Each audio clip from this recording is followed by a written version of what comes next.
The corridors of Zenari Academy hummed, bathed in a phosphorescence that felt more memory than light. For Marcus Chin, this glow was the frontier. He was the first human in 3 centuries, a walking experiment. The whispers he caught were sharp, primitive, charity case. The physics classroom door dilated, revealing a cathedral of flowing surfaces. Silence fell, absolute. 23 pairs of silver eye skin from pale aqua to deep sapphire swiveled toward him. Professor Valandra's voice was melodic, but formal. Marcus took the only available seat. Isolated as Valandra lectured on multi-dimensional energy harmonics, concepts Zephyrins felt rather than calculated. Marcus watched. His classmates demonstrated quantum flux with a telepathic grace he could never match. They didn't just learn physics, they were physics. Yet, one student hadn't looked away. 3 rows down, skin like a midnight sky, she watched him. Her tag, Lyra. Her gaze wasn't judgmental, it was analytical. When class ended, she stood by his desk. You understood the lecture? Some, Marcus admitted. The math, yes. The intuitive parts, humans have to work harder. Lyra tilted her head. Working harder isn't a weakness. It was the first acceptance he'd heard. Would you mind, she asked, a flicker of nerves, if I sat next to you tomorrow? I need a different perspective. He arrived early. When Lyra arrived, she greeted him in formal English. I should warn you, she said. Settling in, sitting next to me won't improve your social standing. She was an eccentric. I think individual expression is more important than collective harmony. In Zephyrin culture, this was heresy. Sometimes, systems built for harmony most fear individuality. I thought you might think that way too. When Valandra posed a complex problem on quantum interactions, the top students offered solutions all intuitive, elegant, and wrong. They were trapped. Marcus saw the flaw. His human training saw the pattern. He hesitated. He caught Lyra's gaze. She nodded. Speak.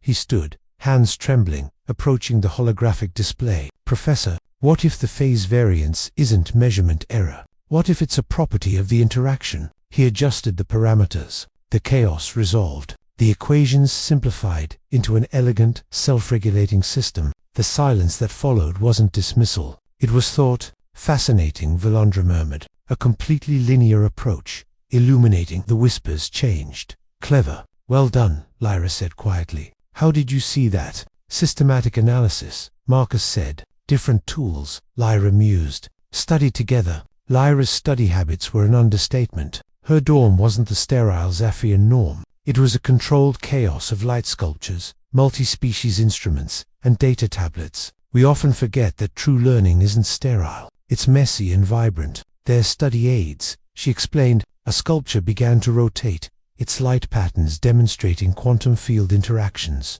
I understand concepts better when I see them as physical forms. Marcus stared, equations resolving into flowing Brilliant. You're visualizing math as art. You see the math. Lyra's ears perked. Most just see pretty lights.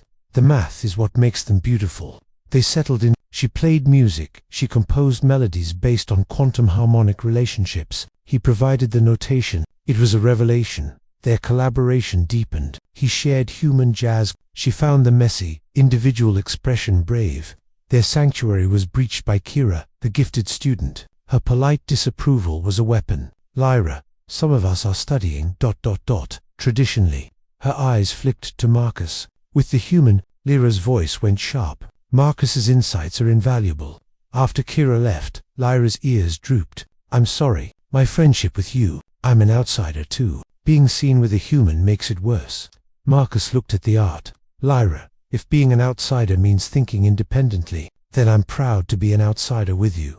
Her laugh was like musical bells. The annual innovation fair was their stage. Their project, Harmonic Integration, was pure synthesis, an interactive installation of light and sound. We're challenging centuries of educational philosophy. Marcus worried. That's why we have to, Lyra insisted. The human liaison, Dr. Kim, was their first test. I never understood quantum theory, she admitted. Lyra guided her hands to the controls. As Dr. Kim manipulated the field parameters, the music shifted, the light pulsed. 15 minutes later, her eyes were wide. I understand it. The music makes it feel natural.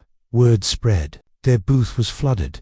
Dr. Zelnara called it a universal language. Professor Valandra saw truly inclusive learning. Then Kira and the other students arrived. They, who relied on pure intuition, struggled until the art and music bridged the gap. How? Kira whispered. A different way to learn, Lyra said gently. There's nothing wrong, Marcus added, with needing a different map. As the crowd faded, they stood in the glow of their creation. We did it, Lyra said softly. We proved different thinking can create something better. We proved more than that, Marcus replied.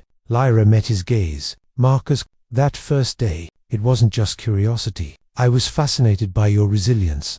She took a breath. I know it's complicated. Interspecies relationships are rare. But what we've built, it feels like something worth building a life around.